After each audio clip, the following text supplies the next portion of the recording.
Playboy's got a bourbon. What are we going to do now? Get a sample.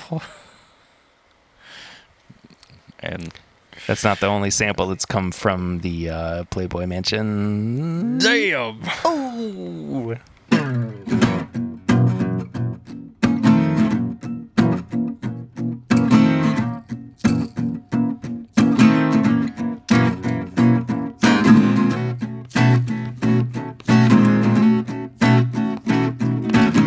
Hello, everybody. Welcome to another episode of This Is My Bourbon Podcast. I'm your host, Perry. With me this week is Eric, the Whiskey Mutant Smith. Believe it. I'm here. or don't, I guess. I mean, you don't have to believe it. Even if you don't believe it, it's still true. Believe it. Oh, I thought you were holding up like a finger gun. No, I'm Naruto. Believe it. My camera's a lot... I'm just thinking how my camera's a lot closer than yours is. What if I just disappeared right now? I just did a jutsu and I just disappeared. You turned into a firework? Jeez Louise. We're recording this the night before Independence Day here in the United States of America. So if you are one to celebrate, we hope you had a great 4th of July. I am currently not having a great 4th of July because there's a lot of fireworks going off around me. I'm hoping that my child doesn't wake up. I'm really hoping that my dogs are not freaking the heck out like they normally do with fireworks. But here's the thing. It's also after 11 p.m. So... And I'm just hoping nobody blows their fingers off and they don't call me and go, you know what, we are so backed up here at work that you have to come into work and help with these idiots who just blew their hands off. So hopefully you're not one of those people. Don't be, and if you are, thank you for listening. Yeah. And if you're in the hospital listening right now, I'm sorry for calling you an idiot. Enjoy the show. We hope you've enjoyed the show. If this is your first time listening, thank you so much for being here. Subscribe to the show if you haven't already. If you're returning, hello. It's good to see you. If you're watching this on YouTube and you haven't yet hit the subscribe button, please do like the video, hit the bell notification, tell your friends, leave a comment, all that dadgum just stuff. Like those kids say, smash that like button. Just hit it. Just break it. Smash. Break the bell notification so that it doesn't work for you and YouTube has to come to your house and say, what did you do to our platform? You get a new phone or a computer that you just broke. And then sign up as a different person and then go subscribe to the show again under your new account. Sign up as the Whiskey Mutant on YouTube.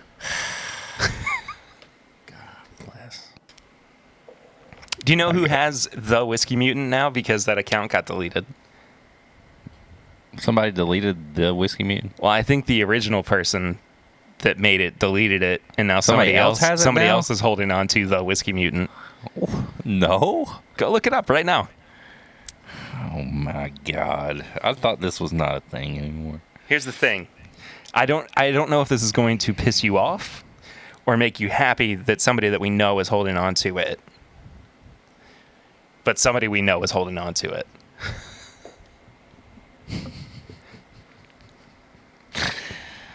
Don the sheet.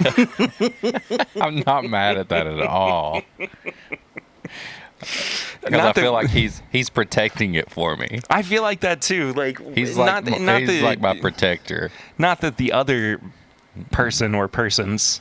No, he could have totally... I could have seen him one night being bored, having a few drinks, and totally going on a rampage, putting my picture on there, and acting like he's me, and then me waking up to messages saying, what the hell have you done on Instagram? It would be really funny if I was waiting on that. It'd be really funny if he had taken, like, an image of your face and, like, using a face filter or something, put it over his... so that it looked like you were the actual one saying everything. I would have hated that so bad. It would have been really uncomfortable. It would have been really weird. You know what's not uncomfortable, though? It's Flying Blind, which is one of the segments that we normally start the show out with. It's either Flying Blind or Sips and Snacks this week. We are doing a little special Flying Blind. Yeah. Mr. David Levine, whom we just did a review of, the seagrass barrel seagrass. That's really how you should say it. The $500 one. The gold label one. We did a review of that. You can watch the video here on YouTube or listen to the audio of it in the main podcast audio feed. We did that review. Thank you, David, so much for being a part of that with us. He also was kind enough to send us his Christmas in July Advent calendar. Yeah. So nice. I was gone for the first couple days of July, and Eric and I just did day 3 as of recording. And so we are getting caught up on days 1 and 2 during Flying Blind. And also, I really buried the lead here. You should also go listen to David's podcast, the Whiskey Ring podcast. He's a really good interviewer. He sent little notebooks in here and a pen. I'll drop my pen. Jeez. Jeez, man. But yeah, stickers, notebooks, the labels and everything are cool. Like it was very profesh. It was nice to get a profesh. You got me saying it. Package like that. I got a professional package. All right, let's move on to these. All right. Number 1, day 1, right? Day 1. I have not. Neither one of us have seen any of the day 1 or 2 posts on Facebook. No, David also does a reveal on his Facebook group where he lets everybody know what these are. And we've like I said, we've only done day 3, so we have no clue what days 1 or 2 are. So. I wonder if I could text him and say, send me the answers so we don't have to try to play the video. That would help. That would help. Day 1. Tell me about it. Is weird because it's reading kind of soapy. Soapy. Like Irish Spring. All right, let's see here. Let's see. Day 1 here. I think from time to time that is you know what I mean? I think from time to time that is a quality of a rye whiskey, too. That smells it's something that I've gotten on grass. ryes before. Ooh, mowed grass. That's good. And it's not dry either. Like you've mowed like a section, and you got to empty the bag, and it's got kind of like moisture. It's got dew on it. You mowed it in the morning. Yeah, mowed grass.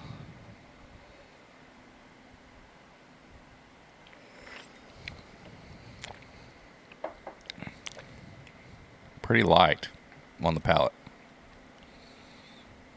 I think there's some heat on the back end though.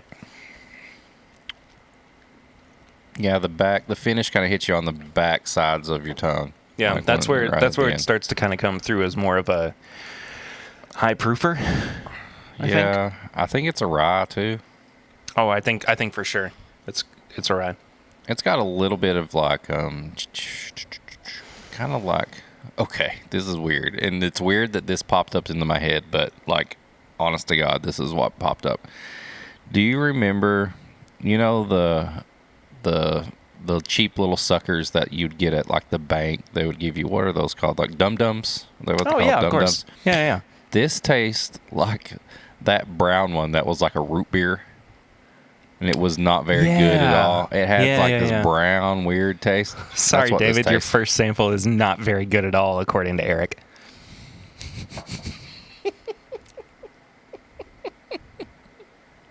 That's the first thing that popped into my head. I know. I think this might be an MGP rye. MGP rye. It's definitely a rye. I don't know if it's. It doesn't. I don't know if it's 95.5. If it's not,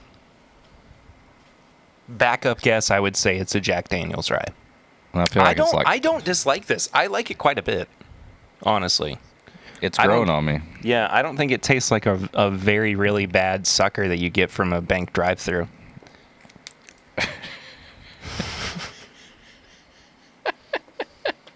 That's what I'm sticking with it.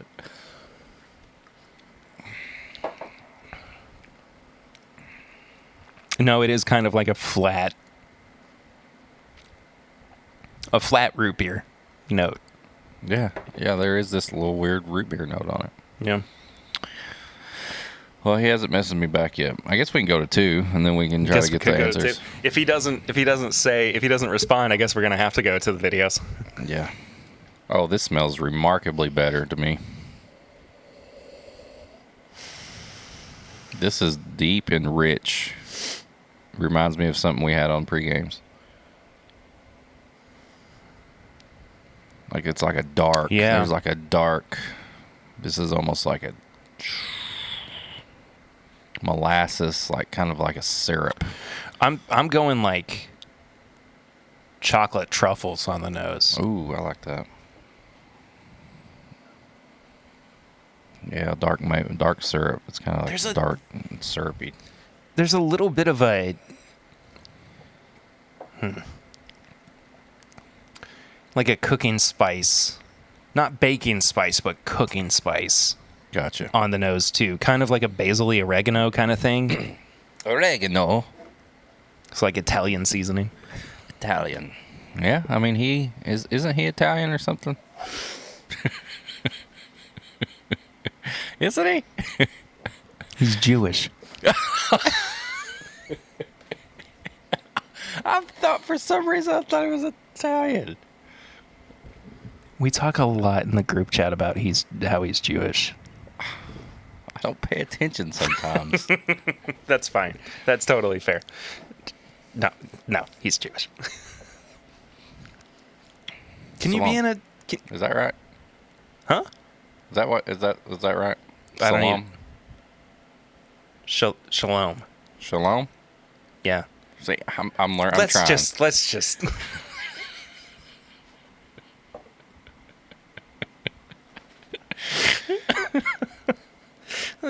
just move it along, shall we? Okay. Oh, I like that a lot. I like that a lot better than that one, than the first one. I actually don't like the palate as much. I think it falls. Well, you know what? I do. It falls a little flat for me. I think it's a Jack Daniel's product.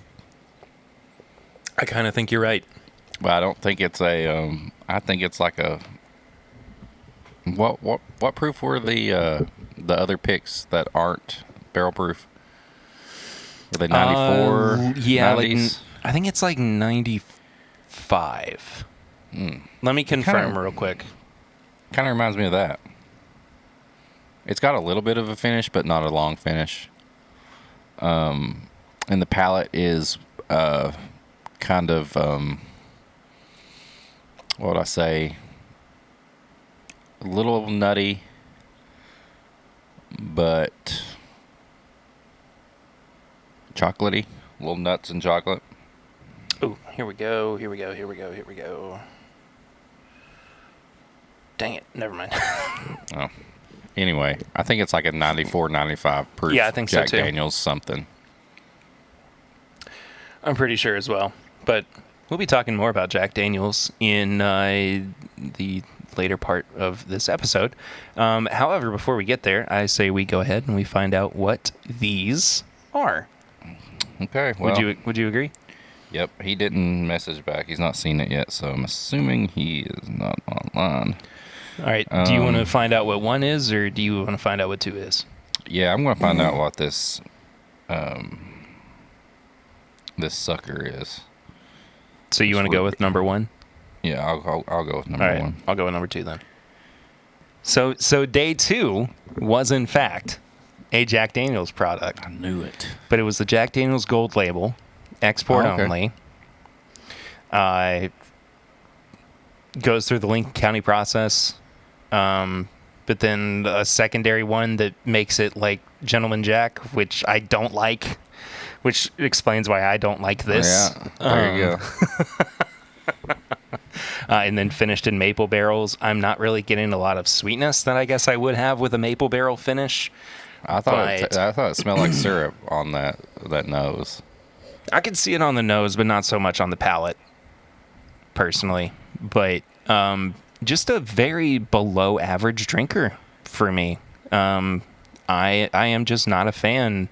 And I mean, even blind, I think this kind of reiterates my point that I dislike Gentleman Jack. I think Gentleman Jack is one of the worst products on the market. Truth be I don't know told. if I've ever had it by itself. Oh, it's Like, horrible. I feel like I've had a cocktail or something. It's so with it in bad. it. You can get just a little airplane bottle from Total Wine, and that's all that Yeah. you need. So, what about number 1? All right, number 1. Let's see here. Still Austin cast strength, and I'm still yet to find the Texas whiskey that I like. So Fair enough. it tasted like stale root beer. I like it. I enjoy that one. So far, day 1 has been my favorite of the 3 days. Day 2 for me, definitely. So day 3, I think we both said We both were not. not for me. No say I. I'm hoping that for day 4, since it is the birth of America, and we should be celebrating with America's native spirit. It's probably like a Canadian whiskey or something. It would be really funny. He would just mess. He would do that. It's just an English whiskey.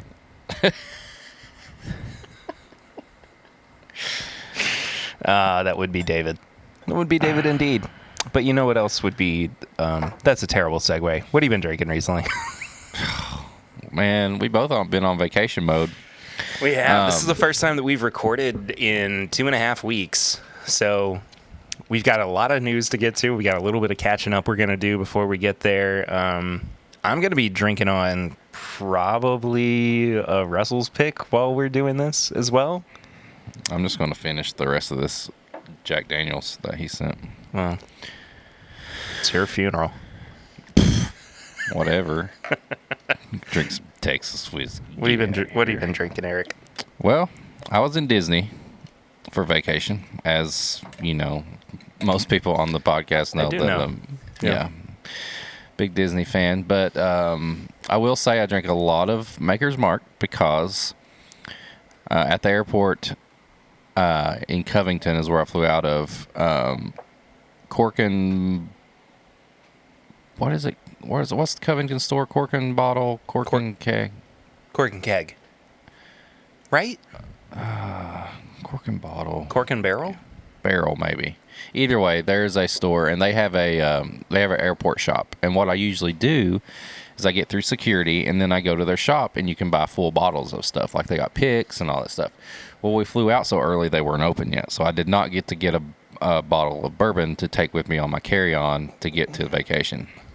Luckily, we were staying at in Disney. We were staying at Riverside, Port Orleans, and in the gift shop they had Maker's Mark. They had Jim Beam White Label and Jack Daniels. So I chose Maker's Mark. Maker's is definitely the move there. Yeah.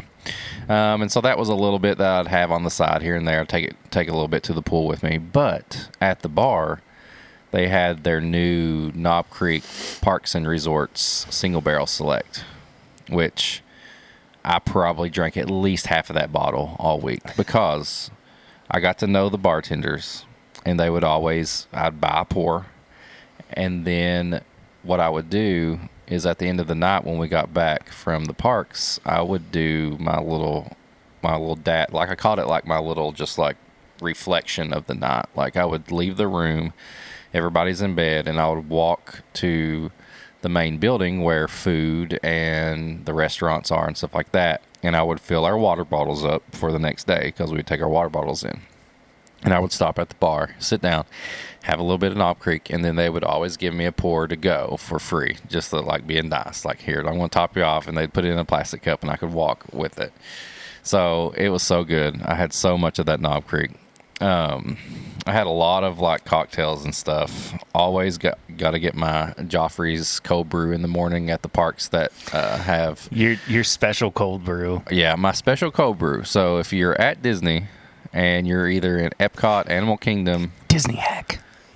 Disney hack. Here we go. You know, everywhere but Magic Kingdom. Magic Kingdom does not have spirits like at the stands. Every other park you can get cocktails. They don't have beer at stands either, right?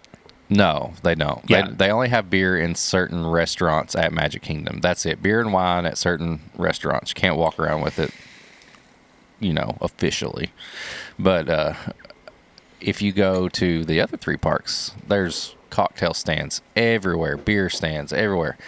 But I always start the day off with Joffrey's cold brew, and it's called Jamaican Shaken, and they put your choice of like cream in it. Well, they have spirits there that you can make any drink you want spirits. So 7:30 a.m. or 8 o'clock when we get in the park, cold brew.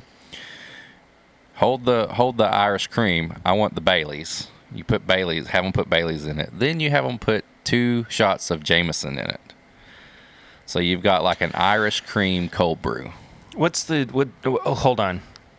When you say hold the Irish cream, do you mean the non-alcoholic? Non-alcohol, yeah. Oh, okay. There we go. The Jamaican Shaken is the cold brew with a creamer in it.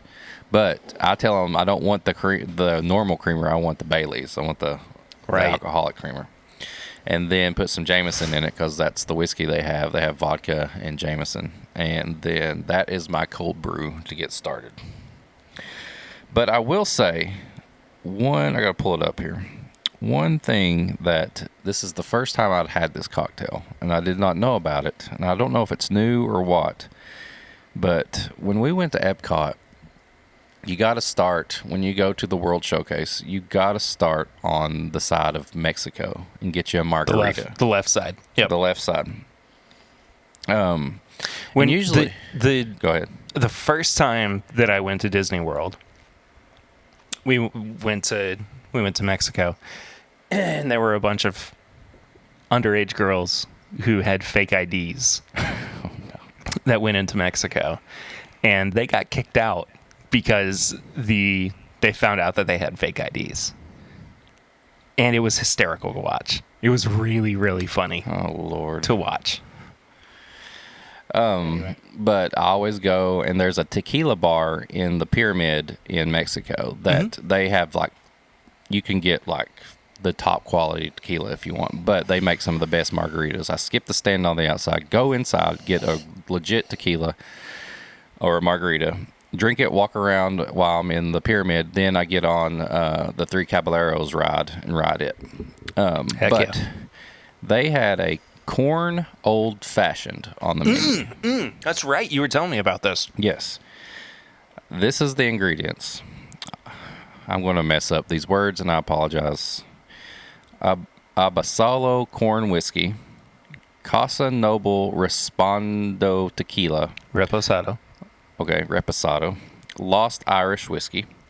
Nixta a latte liqueur. And then this was the kicker for me. Wilderness Trail rye whiskey and umami bitters. This thing was amazing. It was one of the sweetest old fashions I've ever had. I think because of all the corn whiskey in it. But the corn whiskey with that Wilderness Trail rye was crazy. Like, one of the best cocktails I've ever had. So if it's there and you're going to Epcot and you're listening, get the corn old fashioned at Mexico. Man, so good. I gotta try that. We won't be in the other parks until probably end of next year. Because our plan is to go for Eden's 3rd birthday, because for anybody who doesn't know, children who are under 3 at Disney World get in for free. Yep. So we figured it would be fun to take her for her actual 3rd birthday and take like our whole family and everything and just have it be a big old daggum fun celebration together. My kids were 3 until they were at least 5. If Eden's small enough, we can get away with it. Then, yeah. But we're going to be in Disney at this point next week. Yeah. So we're going to be just in Magic Kingdom, but we wanted to take Eden together on our own for her first time to Disney World, and it's more for us than it is for her right now, but gonna try not to get teary while I'm talking about it. Me and April have already planned our next trip for our anniversary. Anyway, food and wine festival, baby. Heck yeah. What have you been drinking? Well, I've been drinking a lot. because I just got back from a trip. I just got back from a vacation. I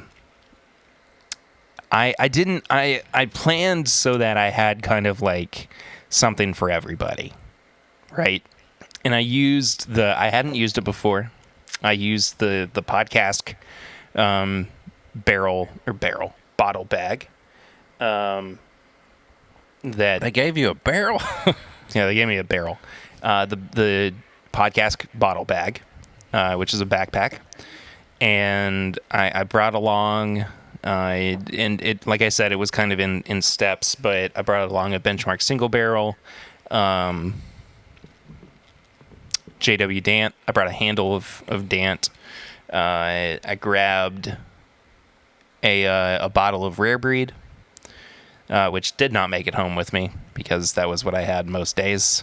And then I took a couple bottles of Benchmark Foolproof because got to have something to end your night with. Just because. You got to end your night with something.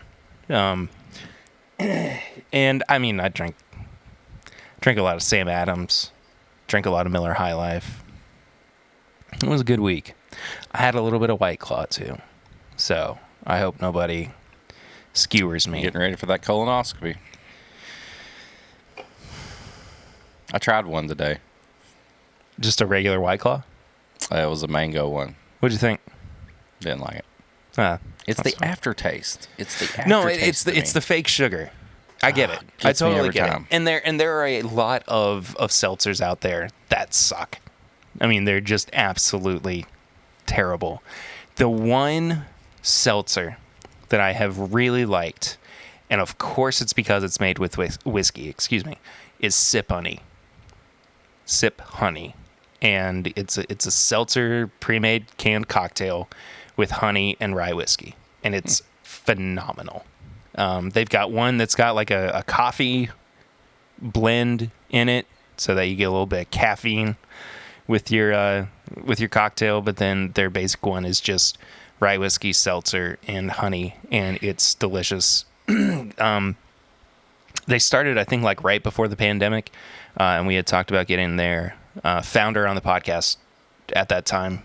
I think actually like midway through the podcast, or through the pandemic. So we'll have to bring up those conversations again because I love what they're doing, and it should be celebrated as well.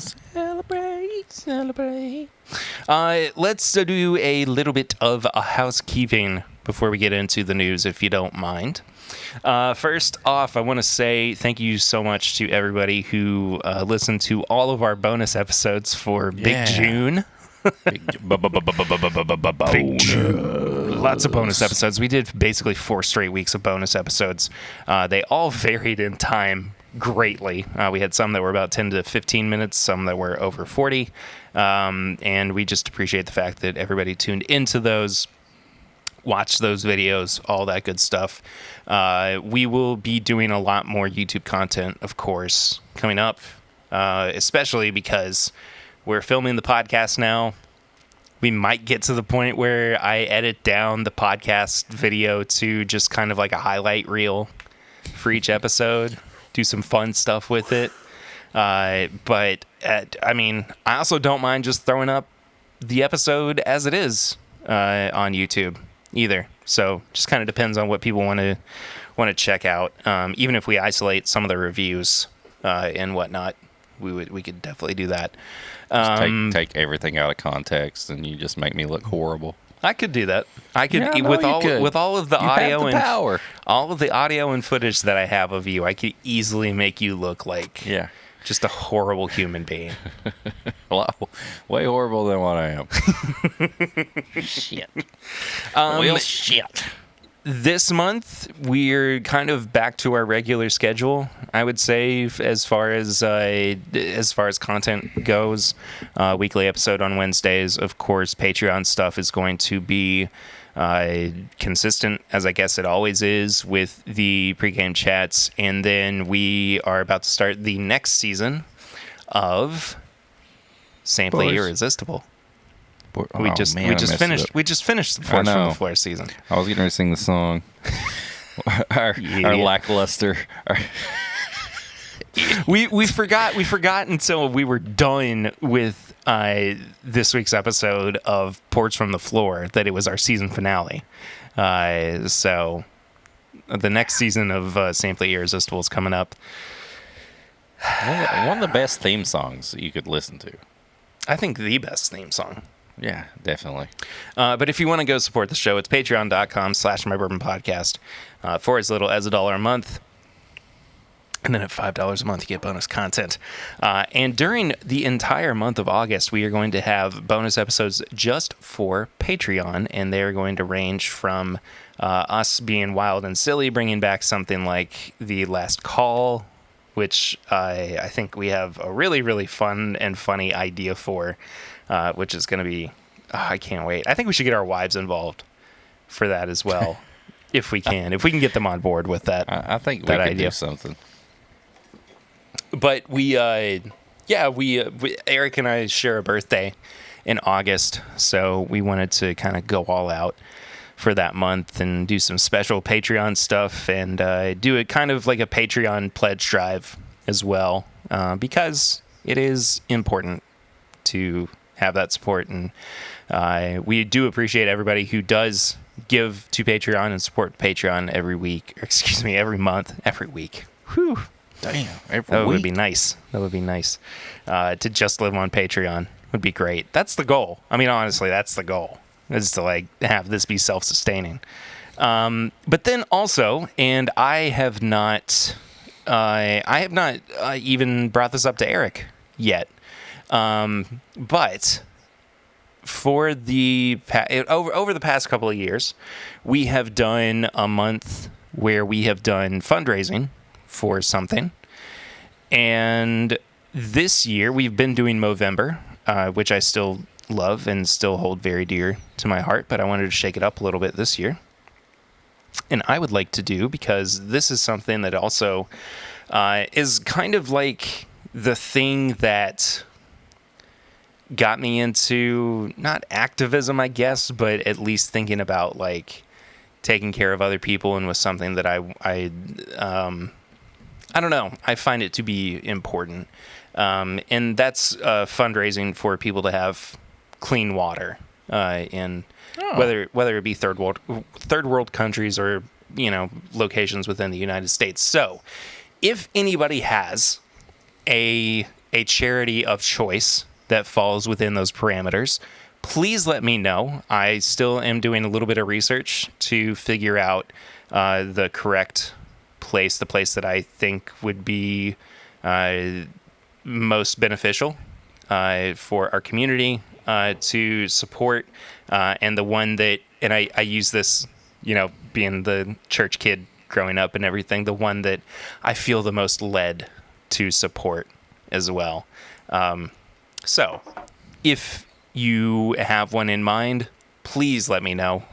Shoot me a DM at mybourbonpod or at pritter1792, or you can email the show, thisismybourbonshop@gmail.com. I want this, of course, to be, because it is important to have the community back something as well that not only do we at the podcast believe in, but something that people who listen to the podcast also feel like they are invested in, and something that they feel like it is important to them as well.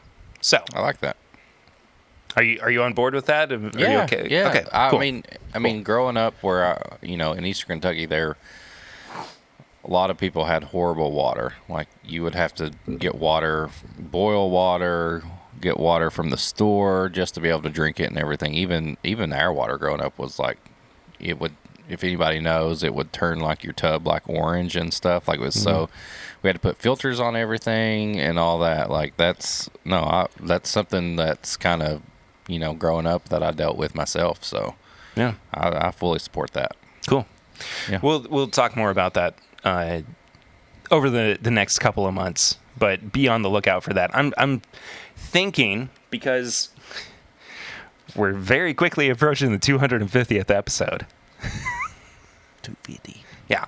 So by the time that we get to 250, hopefully we will have something on the books for that, and we'll be able to let you all know and give you enough time to prepare for it, but we've had such great success with our fundraisers in the past, and I want to take it even like a little step further so that we can find ways to thank you, the community, for supporting something that we have put a lot of faith and thought and backing into.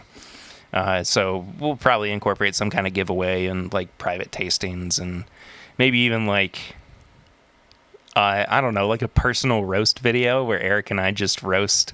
Oh, I'll roast the shit out of somebody. Yeah. Yeah. So. And then I'll send you a pair. Oh, well, yeah. Absolutely. I mean, it's got to be, Then I'll roast tit for tat. But, anyway. Shall we get to the news? We've got a lot of news, Eric. Let's do some news. Is that okay with you? Let's do some news. Let's start Go through out with them, hit on the high ones. We'll talk about it. We'll do our thing. Let's start out. I think we should start out with something that we kind of briefly talked about in our last episode, but it is just kind of a big shakeup for the bourbon community. Jackie Zykan has left Old Forester. After 7 years, as Go Bourbon says, of playing a key leadership role in the renaissance of Old Forester. And all she said is that she is pursuing other career opportunities. So don't know if that's bourbon or just something else. Huh? I don't know. I mean, like, my inclination is to think that she's going the Mary Ann route just because that's a lot more relevant in this day and age, like that kind of opportunity to make money, in a private, kind of capacity.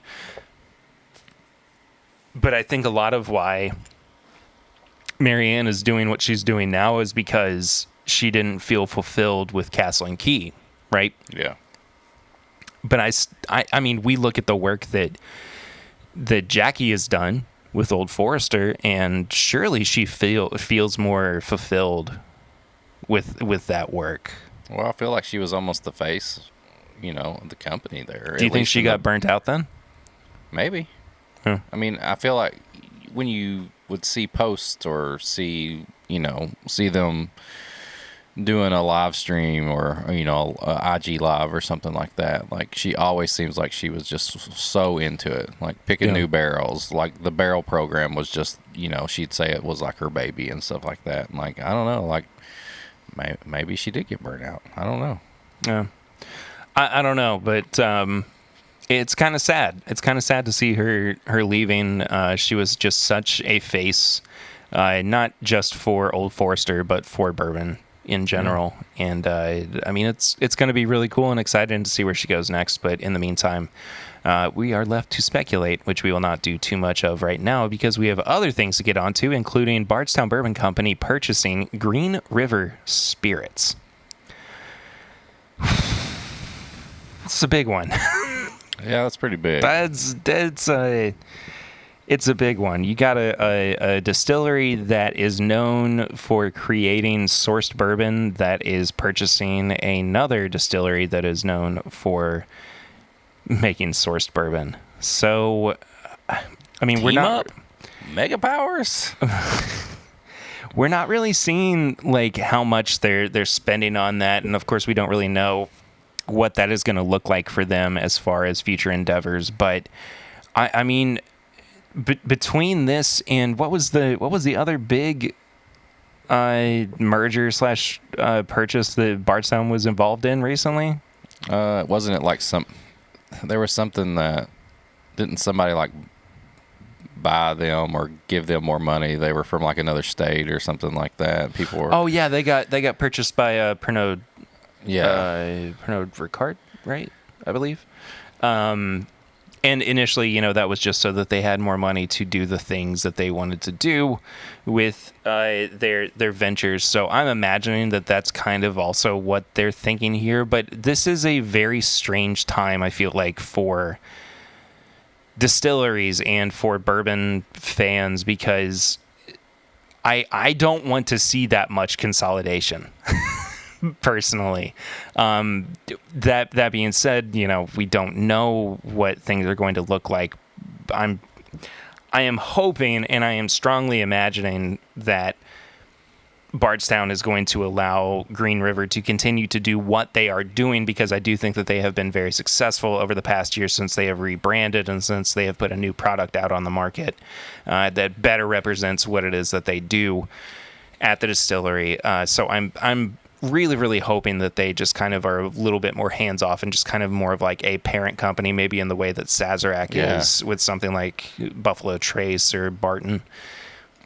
That being said, Sazerac is not completely hands-off. I mean, they are still funding a lot of, what is going on with those distilleries. But I don't know. How are you feeling about this? Because I feel worried a little bit. I don't know. Like, I guess with everything going on, like I think we were talking earlier about, the prices of everything. If this gives Green River a chance to make a little bit more money and do a little bit more, I'm happy for them. Sure. Like you said, if this is just a way for them to work together, and it gives, because I'm a big fan of what Green River is doing. Like we said, we love that new expression that they put out. And I still keep coming back to it as something that I am considering in my top 10 of this year. A lot of the stuff, and I can't believe that even at a 90 proof product that I am still thinking that. And I like, it's almost like being teased, like just the anxiety of it all, like being teased with like, oh, here's something really good, but the court marshal comes and was like, nah, you can't have that. Like, it's just, you thought you had it good. I think it's just that feeling of something new that we haven't had, that just kind of just immediately you like, and it automatically puts it in that level. You know what I mean? Like it's that new factor, something fresh, and that you may not have expected to be as good. Like when it's good like that, like we both know that, like discovering Curly or something like that, like it's already like it puts it up higher than a lot of other stuff. Yeah. So you feel kind of like ownership with it almost. Yeah. You're like, oh, this is my shit right now. Like, like, I don't want it to go. And that's the thing. Like, I don't want it to change.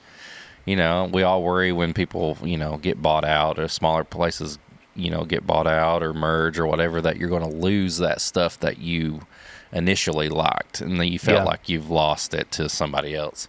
So I'm just hoping, like you said, that this is just a way for them to do more things, to make more money, do more expressions and all that. Hopefully it's not just like they get just like crumbled under, they start, getting used in fusions and discoveries and stuff like that, instead of them getting their own labels, I guess. Well, I imagine that there is some of that is probably already ongoing, that they might already be using some sourced product from. Yeah.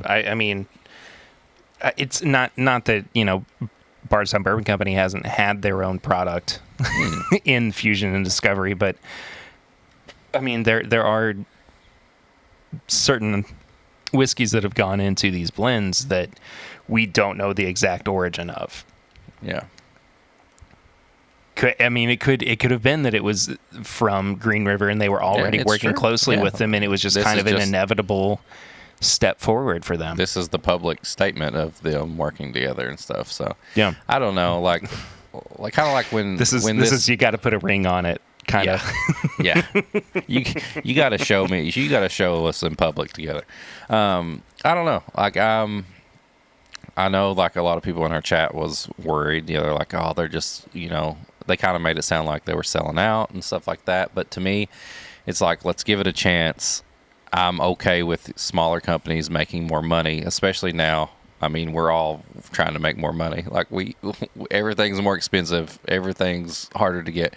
So let's give it a chance. And hopefully this is just a better opportunity for Green River to give us more good stuff. I don't know. I was fighting a yawn there. I'm sorry. Bought it. Let's move on to some big news from Heaven Hill. There's a huge leadership change happening right now, or is that, I guess, going to be happening. But Max Shapira, who is I believe the fifth generation of Shapiro family members who have run the distillery, is stepping down on September 1st. And he will be passing the presidential torch to his daughter, Katie Latz, and her husband, Alan, as they will be acting co-presidents of Heaven Hill, thus creating... he was the second, and now this is going to be the third generation operating / ownership. Kate and Alan have been with the company since 2001, and Max is actually going to move towards day-to-day operational oversight.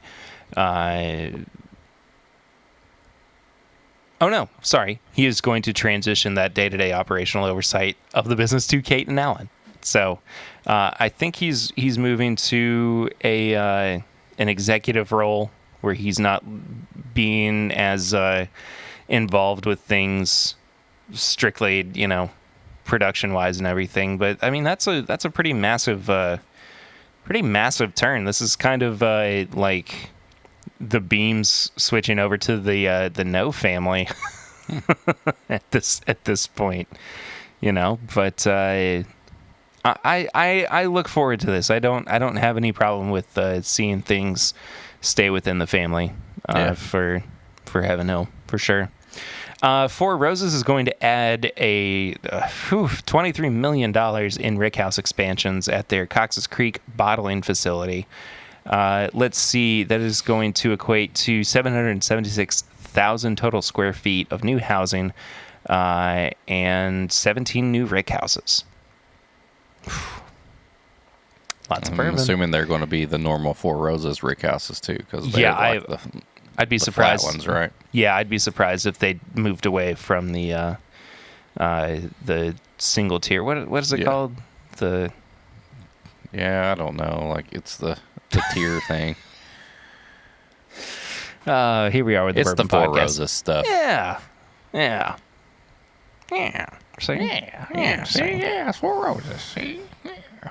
New Riff has broken ground on a new rickhouse site, citing the fact that last year they expanded their distillery to increase production, so it seems only natural that they are finding new ground to put some of these barrels up. Oh my God! I just remembered that I got to pick up our new riff, our sherry finished one.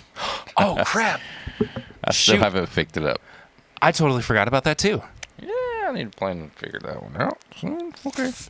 We got like 2 more episodes we got to record over the next couple weeks, so. Yeah, noted. See you soon. Do you want to make a run up to New Riff? Well, we got to talk about Friday too. Oh yeah. Dang it, we'll get there. Anyway. Yeah. Yeah. They've got more rickhouse space. More New Riff. Yeah. Congratulations, Ian. Ian's clicking his heels right now. Yeah, he's like, oh yeah. Let's talk about some new releases. You ready for this? Now I'm ready. Okay, good. Redbreast Kentucky Oak Edition, single pot, still Irish whiskey. Oh, okay. 101 proof, $96. It's going to be a U.S. exclusive limited release. It was a batch of mature single pot still whiskeys finished for 3 to 7 months in virgin oak barrels sourced from the Taylor family's Elk Cave Farm in Gravel Switch, Kentucky. Woo! Okay. All right. Redbreast, let's go. I am knocking my microphone over. I like Redbreast, everything that I've had from them so far. So I would be willing to give it a shot. I don't have any reason not to. So here's a big one. Jack Daniel's Coy Hill Small Batch. Oh my God. This is already in the hands of the people. Yeah. And we didn't get any. So it's Tennessee only though. And the highest proof, what do we see? We've seen like 150 proof. 155, I think, is the highest. Yeah, I think so too. But I think That's at the insane. lowest, it's been like 170 or 170, like 146 or something like It's that. all hazmat. It's insane. $55 for a 375. Oh, I want one so badly. I saw one on secondary for $850. What the hell? Yeah. No. Yeah, I know. That's insane. I know. Michter's 10-year-old rye, the 2022 release. Looks like it's going to be 92.8 proof, $185 a bottle. This is the only 10-year-old rye release that Michter's is planning for this year. It's made with relatively high levels of corn and barley in the mash bill, with the idea of providing more balance and complexity to the spice of the rye grain, according to Andrea Wilson. That's one of the few Michter's that I really think that is worth every penny that you pay for it. We got 2 new releases from Stellum. We got the Black Equinox, which is a bourbon from Indiana, Tennessee, and Kentucky. Can't do the math on that, but it looks to be about 116 proof, $99 a bottle. Limited 8,400 bottles. And then we have the Fibonacci Rye, which is a blend of straight ryes from Indiana, Tennessee, and Kentucky. Looks to be about 115 proof, $99 as well, limited to 9,000 bottles. I'm excited for these. We're actually going to be talking about these on the podcast before too long. Nice. So, a little sizzle reel for you there. Few Spirits. Few. Oh, yeah. Few, F-E-W. Yeah. This one's called Motor Oil. No. That's a mistake. That's what it's called. It's an American whiskey from Illinois, non-age, stated 101 proof, $60 a bottle, limited to 1,800 bottles, via Fuse website. And it's a collaboration with the Black Rebel Motorcycle Club. So, in honor of their 21st anniversary. Okay. So, it's got some reason behind it, but at the same time, I can understand why people being you, I guess. Not excited well, about when you it. say motor oil on there. No, I know. I agree. But then when you explain that it's maybe it's like a pig or something, I don't know, and you nicknamed it motor oil, I still would be a little hesitant. But I understand. Either way. I understand. We got a new Kentucky straight bourbon whiskey. Non-age stated, 91 proof, $40 a bottle, available nationwide. It's called Silver Belly. The whiskey has a mash bill of 78% corn, 30% rye, 9% malted barley. It's contract distilled at Green River. Well, so there you go. Yeah. There we go. Silver Belly. Interesting. A new bourbon out of Indiana, Brothers Bond Cast Strength, straight bourbon.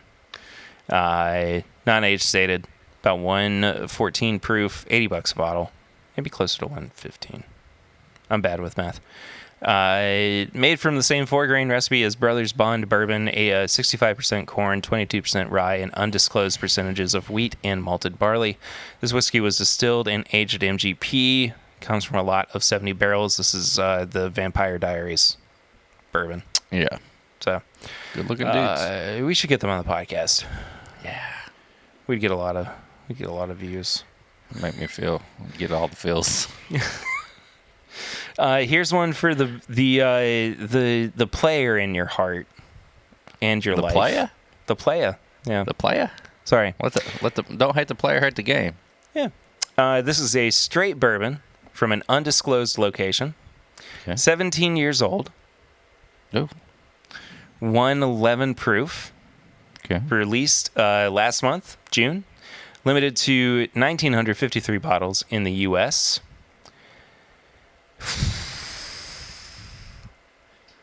I haven't even told you the name yet. I hope it's don't hate the player, hate the game. If I were to tell you that this bourbon was priced at $589, oh God, what would you think? 17-year-old? 17-year-old. What would you think this was celebrating? Lord, I don't celebrating. It's an anniversary. All right, let me back up. This is an anniversary for something that started in 1953.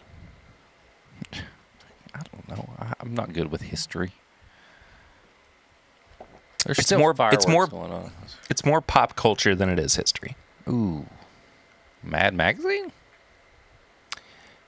You're 50% of the way there. A magazine.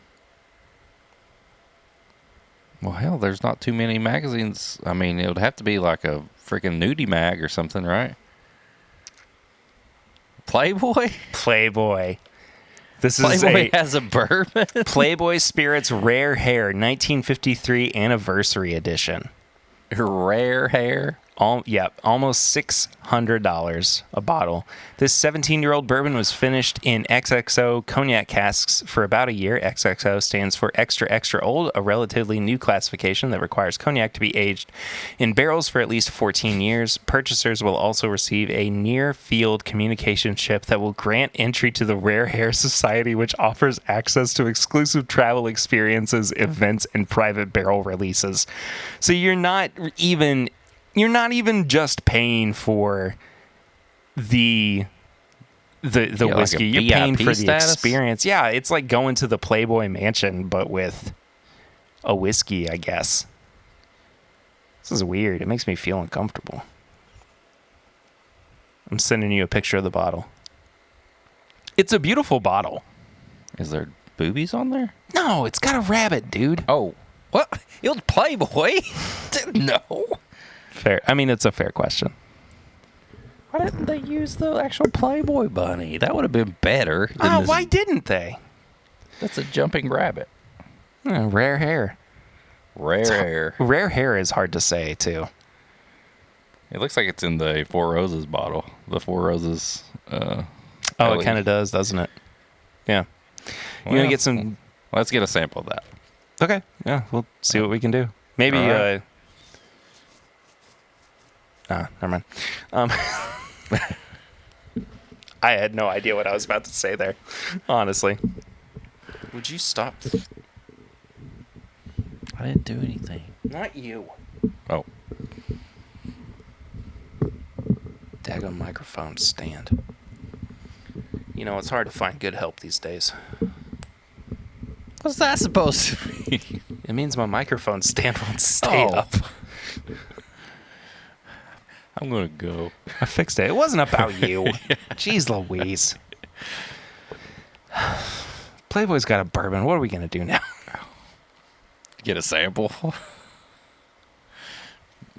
And That's not the only sample that's come from the Playboy Mansion. damn. Oh. That's our cold open, by the way. Making donations every month. Do you want to move on to some TTB labels? Let's do it. We got the new Bardstown Bourbon Company Fusion Series, number Fusion 9. 29. Oh, No, 9. Oh. Okay, it's 96.8 proof. We got a 4-year-old, 48%, Bardstown Bourbon Company, 75% corn, 21 rye, 4 malted barley.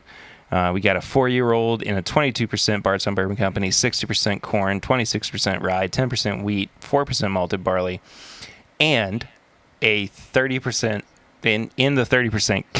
Jeez Louise, I can't speak. It's a 12-year-old bourbon, 30%. It's 75% corn, 13% rye, 12% malted barley. So, turkey. Yes. Gobble, gobble, gobble. Turkey lurkey here, turkey lurkey there. Let's move on to something else. Eric, I think the day has finally come when we've kind of jumped the shark a little bit.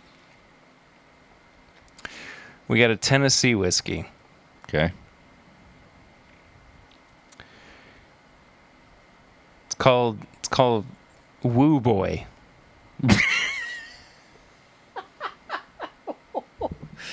Oh, woo boy.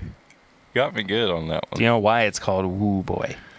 Oh, Lord. Why? Oh, wait, actually, it's just called Woo. Sorry. Woo? It's called Woo Tennessee Woo Whiskey. Woo. Sorry, I said it wrong. Woo! Woo! This made in Pigeon Forge or something? No, it's Ric Flair. Go-kart? When you're on a go-kart? Woo, boy! No, it's Ric Flair. Oh. It's Woo! Yeah, sorry. Whiskey. My kid's asleep. I have to be quiet down I here. probably just woke mine up. I'm going to be screwed. Yeah, sorry. 80 proof. It's got Ric Flair on it. It's pretty funny looking. Shit, I bought it. It's sold. Yeah, fair enough. Is it Dickel? Doesn't say. Oh. We got the new William Heavenhill label. 15 years old, 109 proof small batch. I bet that's good. I'm sure it's delicious. Wish we could try it. Very well. Speaking of Green River, Kentucky Straight Bourbon Whiskey Private Barrel Selection. Ooh. 110 proof. Ooh. And it looks like, based on the faux label that they've kind of put on the back, this is saying 6 years old. So if that's standard, I will not be upset about that in the slightest. Sign me up. I'm here for it. Speaking of single barrel picks, Rittenhouse Straight Rye Whiskey, bottled and bond. Picks. Nice. I'm hoping so. At the very least. Bardstown Bourbon Company Discovery Series. This one's interesting. Number 9. This is another blended whiskey, 112.5 proof, 35% Georgia 8-year-old bourbon, I think. 80% corn, 10% wheat, 5% rye, 5% malted barley, 31% Kentucky 12-year-old, 75% corn, 13 rye, 12 malted barley, 19% Tennessee 17-year, holy moly, 84% corn, 8% rye, 8% malted barley, and a 15% Ontario 12-year corn whiskey at 100% corn. Oh, that's all over the place. Yep. Mm-hmm. That's the United Nations of freaking Discovery Bardstown Series. Yeah. Wilderness Trails 6-year bottled and bond Kentucky Straight Rye Whiskey. Ooh, I saw that one on there. Yeah. Excited about that, of course. It looks like the Williams Horror brand is moving over to a new brand called RD1, which stands for Registered Distillery 1, which was out of Lexington, of course. But there are a few labels. Looks like one is a small batch, one is a finished in French oak, and the other is finished in cherry wood. So we will have to look into that before too long. But then, this wasn't posted too terribly long ago, as of recording. But a limited edition Kentucky Owl 11-year Kentucky Straight Rye, finished 1 year in Bayou Mardi Gras XO rum casks. Carols. I said casks and barrels together. I like that though, carols. In celebration of the spirit of Mardi Gras and the pride of Louisiana, this expression of Kentucky Owl Straight Rye Whiskey has been gently aged for 11 years before sleeping a further year in a selection of rare Bayou XO casks to create and mature into a unique rye whiskey of outstanding quality and flavor. Let's check on proof. 102.8 as of right now, but we'll see if that changes. But that does it for the TTB labels. I got 1 ounce of news. Oh yeah, your 1 ounce of. What's your 1 ounce of news, Eric? Taco Bell is ruining Cheez-Its. They just introduced a Cheez-It to the menu that is 16 times bigger than a normal Cheez-It, where they just lay it down there and they put taco meat on it and shit. And they're ruining Cheez-Its now. So make sure you don't buy that and don't support your local Taco Bell. A Cheez-It that's 16 times bigger that they just dump their crap on. This is part of Eric's ongoing vendetta against Taco Bell. Yes. Which stems from a holiday episode. Holiday era episode. I don't know. Whatever. Time. Holiday time. Holiday time episode. Thank you. Where Eric... It's very late.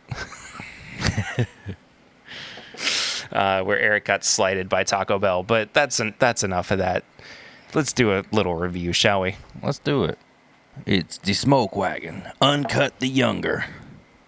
And that's going to be my probably one of my top 5 commercials for a whiskey on Instagram. I'm just saying, go check that one out. Just ever. Uncut the Younger. Doesn't do what I say. Uncut the Younger. Oh, Aaron. So, Smoke Wagon. Do we have an age on this at all? Well, let's see. That was beautiful. I don't see an age. That's okay. Aged and distilled, obviously. It's MGP, aged in Nevada. I want to say the normal uncuts are like 8 to 12 batches. Maybe these are like 4 to 6, something like that. Please don't hold me to that, but it's obviously the younger version of the uncut, unfiltered. 57.18 proof. Little gold label there. Looks pretty cool.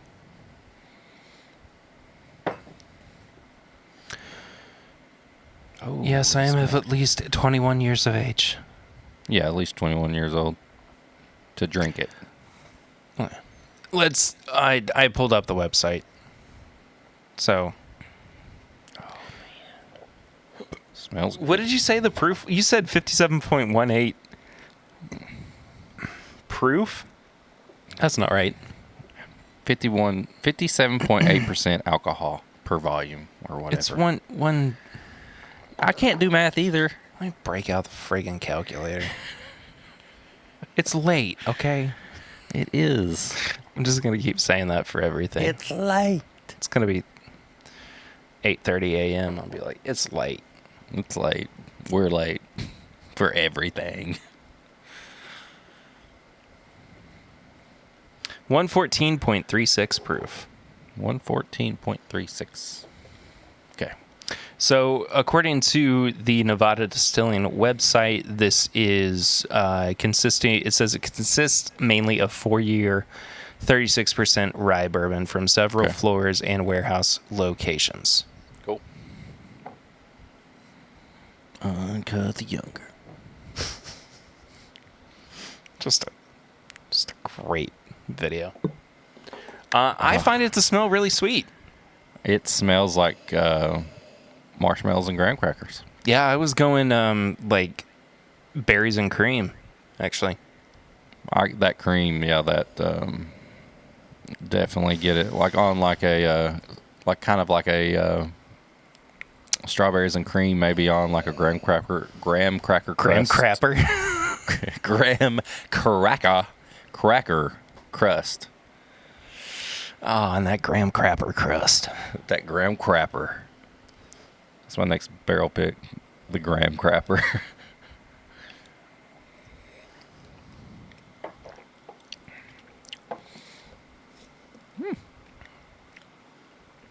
Oh.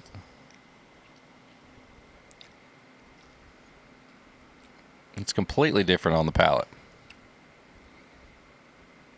It tastes like Kool-Aid. I'm getting some dark chocolate. Actually, not some. A lot of dark chocolate. Definitely that kind of artificial cherry flavor that you do get with like Kool-Aid or just kind of any like fruit punch drink that's definitely not made to be authentic or real. Fruit punchy. Yeah, it's definitely like a whole, It is oaky. It is. It is quite for 4 oaky. years. It's crazy. Yeah. I think I think I've found my favorite Smoke Wagon product. Is this it for you right now? This is it for me. I am really, really surprised that at a younger age, that this is the one that has done it for me. And I think it just... Oh, my God. Having had this in comparison to the older Uncut, Unfiltered, where it's, I mean, and maybe it is over oaked. Maybe there's just something about the Nevada, the weather, the dry Nevada heat, that doesn't lend itself super well to my palate. But I really, really like this. Okay, I don't know if it's the time we're recording, being asleep, not sleeping or whatever. No, I'm talking about me asleep. Not being asleep. But I'm like, a lot of the stuff I've tasted tonight, like, is instantly like, there's been like times in my life that has popped up in my head. And when we started talking about the fruit punch, and I took another sip, I started thinking about the chocolate you said. And it reminded me of being at like a vacation Bible school, and they give you like those fake Oreos. And you get kind of that weird fake Oreo chocolate mixed with like that really sweet fruit punch. Yep. And then there's a little bit of like the cream in there. Dude, that's it. That's vacation Bible school in a bottle. Are you looking for the official bourbon of your vacation Bible school in your Southern Baptist church? Uncut the Younger. Not gonna do what you say. Oh yeah, dude. That's good. But it's not lacking like more traditional bourbon flavors, I think. It does. I'm struggling with the words because I really do genuinely enjoy this a lot. But yeah, like kind of describing it that way makes it feel a little juvenile. Right? Yeah. You know what I mean? Like, it's not even like going into like, oh, here's all the flavors and everything. But honestly, I don't really care because it is that good. Yeah. It is that good. I will say, going back to it, the finish is starting to go a little bit weird for me. Like I almost get these kind of like dry cedar notes. I can see that. It's a different wood. Yeah, it's a strange, like very dried out wood on the back end of the palate. Not my favorite. I don't hate it, but it's just kind of there for me. Priced at about $50 a bottle, right? Mm-hmm.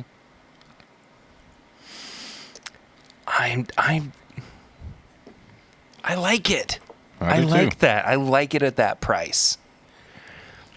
Of course, I wish that it were, $40 instead, but pretty good. I'm not upset with it. I'm not upset with it at all. Pretty good. Do you want to go for our full review? Let's do it. All right. Nose, palate, finish, and price is how we review things here on the podcast. Each category is out of 5. Final score is out of 20. You can multiply by 5 if you want to know what the final score for us each is out of 100. Hundo. One hundo. Damn. Okay. Where you got? Nose is a 3.5 for me. Going back to it, I'm even getting some deeper, like, black pepper notes on there, too. Yeah. I mean, it's a very multi-layered When nose. I went back through it, it's a little bit more spicy nose and palate to me. Yeah. I kind of wish that it leaned a little bit more towards... And I mean, it's not going to because it's in a completely different place, but just the more traditional bourbon flavors. But at the same time, I think that this really stands out nose-wise as being something that is not your run-of-the-mill kind of Kentucky bourbon. Yeah. So 3.5 for me on the nose. Man, you took my answer. 3.52. Already topped it out before you said it. I love that. I still get a little bit of that MGP graham cracker on there, but then there's this kind of strawberry-ish cream cheese type thing that goes with it. It's like almost like a cheesecake on a graham cracker crust. A lot of the graham cracker comes out for me on the palate. Yeah. What do you say on the palate? Dude, I gave it a 4. I gave it a 3.5 again. I think that it's different to me on that first sip on the palate, but then it gets more spicy the second time around. But like the fact that it took me back to like for Oreos sure. and fruit punch and stuff, like, dude, I dig it. Like I give it a 4. I get it. Finish is the only thing I don't like on this. I'll agree. I gave it a 1.5. It just goes so weird and like kind of like artificial sugary on the back end. I don't know if that's just something that's a characteristic of the products that might be aging out in that climate. But yeah, it's the only part of it where I don't really get on board with it. But that was my lowest score. 1.5. I gave it a 2.5. So yeah. Price though, $50 a bottle. I mean, this is a really, really good.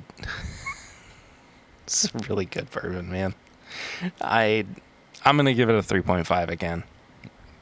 I'm the same. I topped it out there. I got a 13.5 overall. I mean, yeah, it's good. This is like, I think that with puts the me proof, at a 12.5. Yeah, you were just a little bit under with the proof and all the notes you get and stuff. Like, I think it's worth $50. Yeah, for sure. I think this would be really fun to blind people with. Yeah, as well.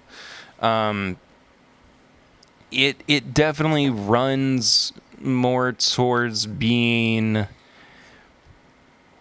a non-Kentucky bourbon.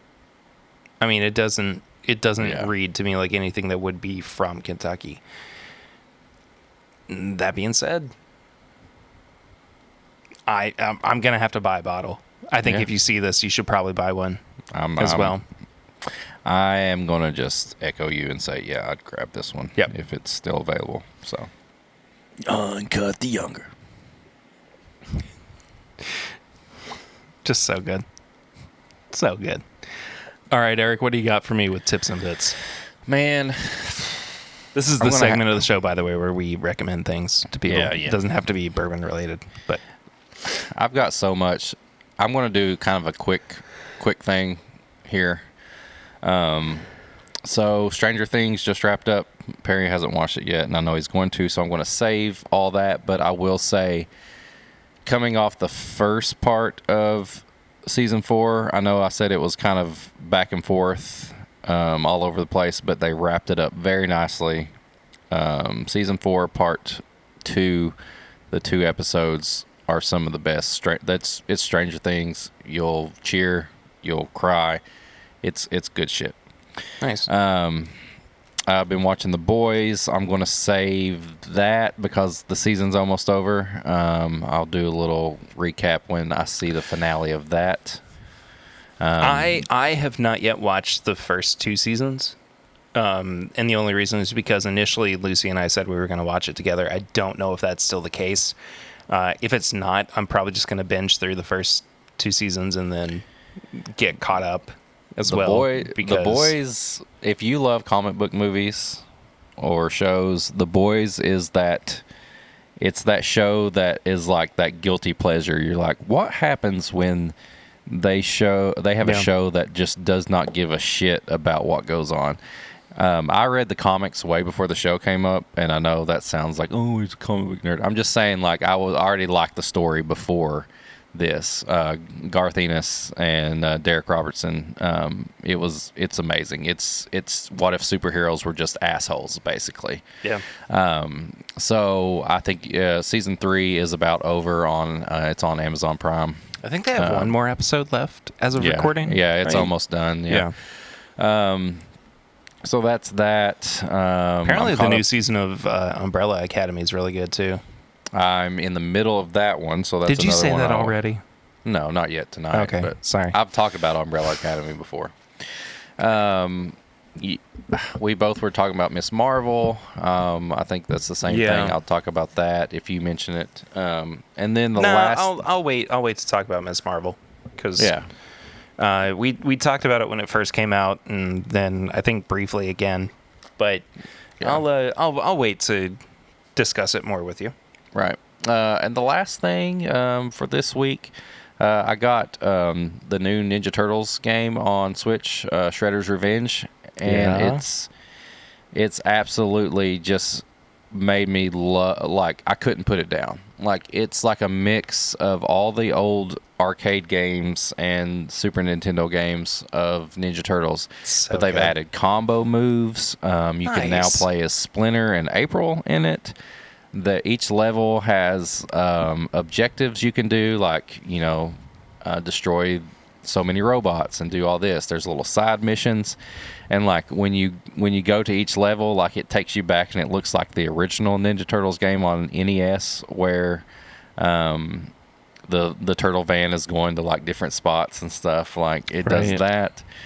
It's so good. And I'll give a shout out to our buddy Clifton, Bourbon Bites. He also talked about this game on an episode where he did our Nulu pairing. That's right, he did. So that is a really fun episode on Clifton's podcast, Bourbon Bites podcast, where he got him a honey bunny and paired it with the Nulu. He even named that episode the way that I do episodes of the podcast, which made me really happy. He shouted out all of us. Was very nice, very good review, very good pairing, and then he also talked about this Ninja Turtles game. So I'll recommend that game and Clifton's podcast. That episode of the podcast. Yes, Bourbon Bites podcast. Well, just the podcast as a whole, for sure. I got a few things as well because we're getting caught up, of course. Video game wise, I have been playing Star Wars Jedi Academy for the first time. I love it and hate it all at the same time because the controls are absolutely abysmal and not reactive at all. But the story is really fun. It follows a couple of new Padawans along with Luke Skywalker, who has founded the new Jedi Academy, and Kyle Katarn, what was his first appearance? I can't remember. I think it was was it a comic or a book or something? Maybe, yeah. But he's that old extended universe canon from Star Wars. I hope he comes back. I think he's a really interesting character, really fascinating. But this game is wild and just all over the place. And there are a couple moments where I kind of figured out where the story was going. I think about at this point 75% of the way through the game, maybe closer to 80. But I'm having a lot of fun with it. I'm really enjoying it. I was in the middle of a mission, and I said to Lucy, I guess this is a spoiler for a game that came out like 20 years ago, but I said to Lucy, I made myself a yellow lightsaber, and I think I regret it. And within the next mission, I lost my lightsaber. So I got to make a new one. Have you played Knights of the Old Republic? No, I have a bunch of those old Star Wars games on my Switch that they, re-released and everything. I was going to say, I downloaded that on the Switch. Force Unleashed, Jedi Knight 2, Knights of the Old Republic. I actually never played the Pod Racer game either when I was growing up, so I might even have to get into that. I'll recommend one more thing just so we can get out of here because it is late and I am starting to feel the effects of drinking and being up this late. But We watched the movie that led to the slap heard round the world. Ooh. Which was Summer of Soul, directed and I thought produced you were by... going to say G.I. Jane. Oh, no. Oh, No. okay. Summer of Soul, directed and produced, I guess, by Questlove of The Roots. Yeah. Talking about the Harlem Roots Festival, I think is what it was called, in 1969. It was the same summer that Woodstock was happening. Quite a, not too terribly far away, about 100 miles away, I think.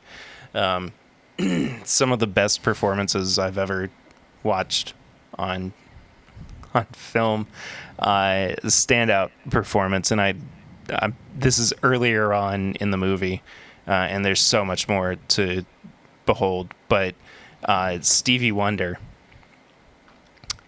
performing a drum solo.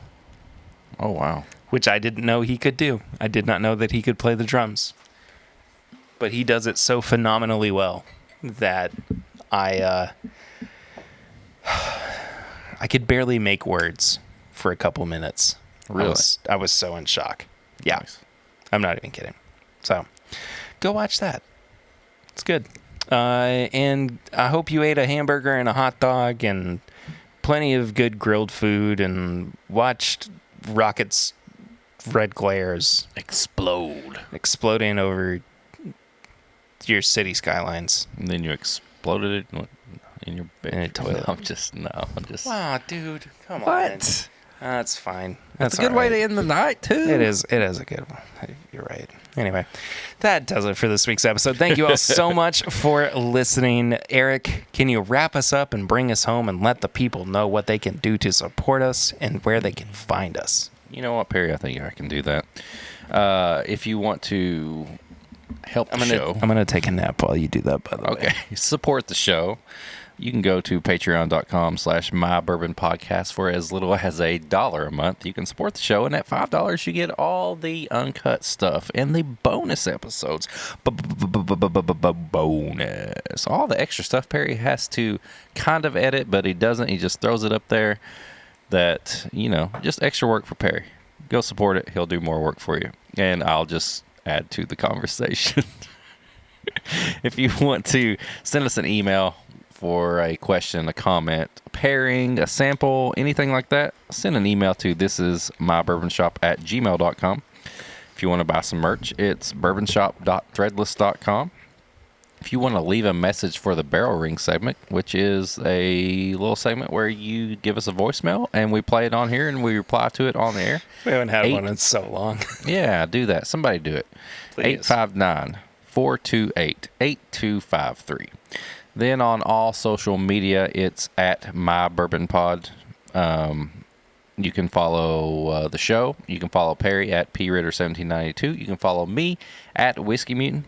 I'm on Instagram and TikTok. And then the show is on Facebook, Twitter, and Instagram. Yes. Yeah, do it. Perry's putting more stuff on Instagram, too. Making little videos with It's Bourbon Night. I saw him. Little Chad. Little Chad was cracking me about up. this big. Little Chad. Then go to YouTube. We can apparently we can get those made.